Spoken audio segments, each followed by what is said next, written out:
بخاری شریف میں حدیث ہے، قاضی ایاز مالکی رحمۃ اللہ علیہ نے بڑی تفصیل سے لکھی ہے، راوی حضرت انس بن مالک ہیں۔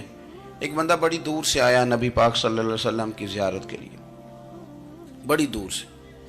عرب کے جو سردار ہوتے تھے ان کے بڑے ناز نخرے ہوتے تھے، وہ خیر آج بھی ہیں، پروٹوکول کا ماحول آج بھی، یعنی وزیر صاحب کے آگے دو چار گاڑیاں نہ ہوں تو ان کو مزہ ہی نہیں آتا، پولیس والے آگے پیچھے بھاگیں تو حالانکہ ان کو نہیں پتا کہ جو پولیس والے آگے پیچھے بھاگ رہے ہیں نا، یہ حکومت بدلی تو گرفتار کرنے بھی انہوں نے آنا ہے، لیکن وہ بڑا مزہ آتا ہے جب لوگ گاڑی کے پیچھے بھاگتے ہیں۔ کیا بات ہے جناب، بڑی بات۔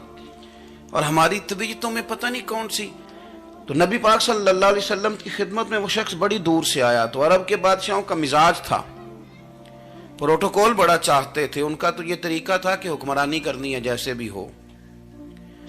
اگر کسی غلام نے دھوپ میں بندھا رہ گیا، اونٹ اور چھاؤں میں نہیں باندھا تو درے مارتے تھے، اور اگر اس نے کھول کے باندھ دیا تو پھر بھی مارتے تھے، کہتے تھے اتنا سیانا ہو گیا تو انہیں پوچھا ہی نہیں، خود بخود ہی باندھ دیا۔ وہ شخص حضور کی بارگاہ میں آیا اور بہت سارے لوگوں کے پاس کیونکہ وہ جاتا تھا اپنے سربراہ کا پیغام لے کے، تو وہ کانپ رہا ہے جب حضور کی بارگاہ میں گیا، ڈر رہا ہے۔ اب ذرا بات کو سمجھنا، نبی پاک صلی اللہ علیہ وسلم نے اس سے فرمایا کیوں ڈرتے ہو؟ سادہ آدمی ہے، دیہاتی ہے، بدو ہے۔ اللہ کے رسول نے تھپ کی دی، کیوں ڈرتے ہو؟ تو کہتے ہیں حضور مجھے آداب نہیں آتے اور مجھے ڈر آتا ہے، کوئی بات اگر ایسی ہو گئی آپ مدینے کی حکومت کے سربراہ ہیں تو کہیں آپ ناراض نہ ہو جائیں۔ حضرت انس بن مالک فرماتے ہیں بات کہاں کی تھی، پہنچ کہاں گئی؟ جب اس نے یہ کہا نا کہ آپ تو حکومت کے سربراہ ہیں، کہیں کوئی غلطی نہ مجھ سے ہو جائے، تو نبی پاک کی آنکھوں میں آنسو آ گئے، حضور رونے لگے، اور نبی پاک صلی اللہ علیہ وسلم فرمانے لگے نہ بھائی، تو کسی حکومت کے سربراہ کے پاس نہیں آیا، نہ تو اس بیٹے کے پاس آیا ہے جس کی ماں گوشت کے خشک ٹکڑے کھا کے بھی گزارا کر لے گی۔ میں تو ایک غریب ماں کا بیٹا ہوں۔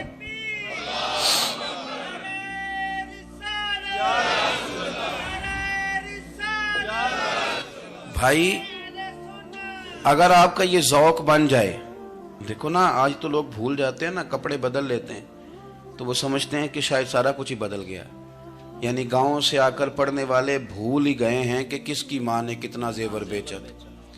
لوگ بھول جاتے ہیں چیزوں کو، اپنے ماضی کو یاد رکھیں، آپ لوگوں کے ساتھ پیار کریں، آپ لوگوں کو موقع دیں، آپ تھوڑی سی اور کوشش کریں اس شخص تک جانے کی جو آپ کو مایوس نظر آ رہا ہے، پریشان نظر آ رہا ہے۔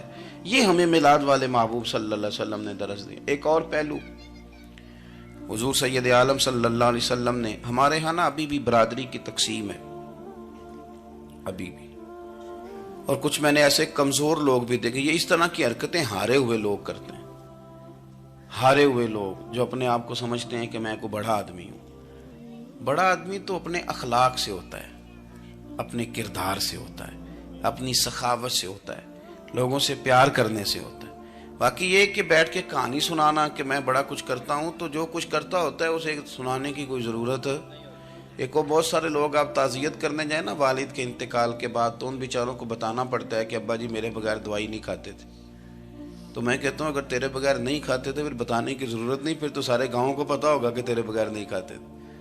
اور اگر کوئی دال میں کالا ہے تو پھر تیری وضاحت کوئی بندہ قبول نہیں کرے گا۔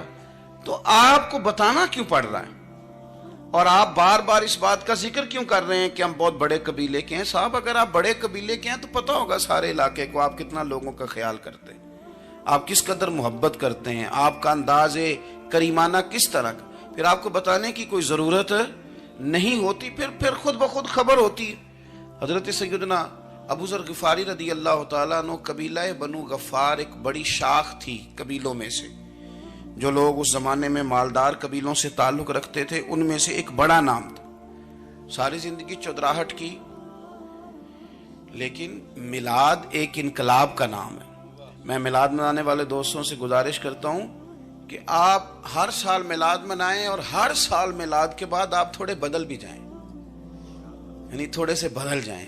کچھ لوگ کہیں یار یہ داڑھی میں نے نا 12 ربیع الاول والے دن رکھی تھی، یہ میری میلاد والی داڑھی ہے، اور داڑھی رکھیں بھی نبی پاک کی مرضی کی۔ کس کی مرضی کی؟